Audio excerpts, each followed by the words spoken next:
ඔන්න එකමත් එක කාලෙක එක රටක් තිබුණා. මේ රටේ මිනිස්සු බොහෝම සතුටින් ජීවත් වුණා. ඒකට ලොකු හේතුවක් තිබුණා. මොකක්ද දන්නවද? මේ රට පාලනය කරපු රජතුමා බොහෝම යහපත් රජෙක් හින්දා තමයි එහෙම වුනේ.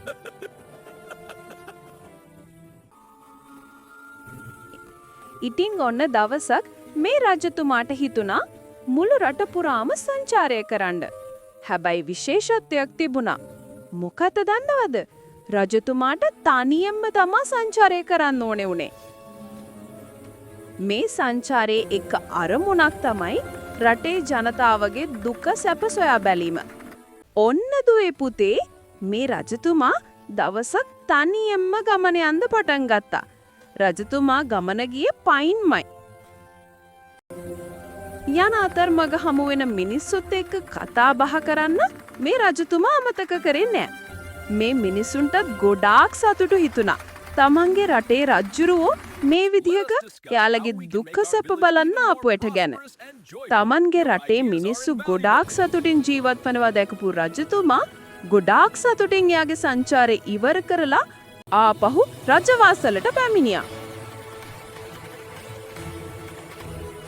රජවාසලට ආපු රජතුමාගේ කකුල් ඉදිමිලා තුවාල වෙලා යටිපතුල් හොඳටම රිදෙන්න පටන් ගත්තා. ඒ මොකද දන්නවද? රටේ පාරවල් ගොඩාක් හදලා තිබ්බේ කළු ගල් තලලා දාලයි. සමහර පාරවල් එහෙමවත් තිබුණේ නැහැ.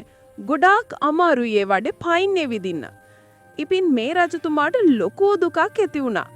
මහජනයාටත් මේ කටුක මාර්ග හින්දා ගොඩාක් වේදනාව විඳින්න වෙනවා නේද කියලා. වහාම අමාත්‍ය මණ්ඩලය රැස් කරපු මේ රජතුමා රටේ සියලුම පාරවල් සම් වලින් ආවරණය කරන්න කියලා අණ කරා. සම් කියන්නේ දුවේ පුතේ සපත්තු හදන ඒවා. මුළු රාජසභාවෙම කසුකුසුවක් පැතිරෙන්න වුණා. අමාත්‍ය මණ්ඩලයේ මතය වුණේ රටේ සියලුම පාරවල් සම් වලින් ආවරණය කරන්න නම් විශාල සම් ප්‍රමාණයක් අවශ්‍ය වෙනවා. ඉතින් ඒ නිසා මේ වැඩේට විශාල මුදල් ප්‍රමාණයක් වැය වෙනවා කියලා අමාත්‍ය මණ්ඩලය රජතුමාට කිව්වා. මේ අතර එක බුද්ධිමත් ඇමති කෙනෙක් රජතුමනි රටේ සියලුම පාරවල් සම්වලින් ආවරණය කරනවා වෙනුවට අපි මහජනයාට පවසමු එයාලගේ කකුල් සම්වලින් හදපු ආවරණයකින් ආවරණය කරගෙන මේ මාර්ගවල ගමන් කරන්න කියලා. ඒ ඇමතිතුමාගේ යෝජනාව රාජ්‍ය සභාවේ හැමෝගෙම ප්‍රශංසාවට ලක් වුණා. රජතුමාටත් ගොඩාක් සතුටුයි. මොකද මේ යෝජනාව ඇත්තටම හොඳ යෝජනාවක් නිසා. ඉතින් රජතුමා රටවසියන් හැමෝටම මේ යෝජනාව දැනුවත් කරන්න පණිවිඩකාරයෝ යවුවා. දැක්ක නේද පුංචි පුතේ මේ කතාවෙන් අපිට ආදර්ශ ගොඩක් ගන්න පුළුවන් නේද?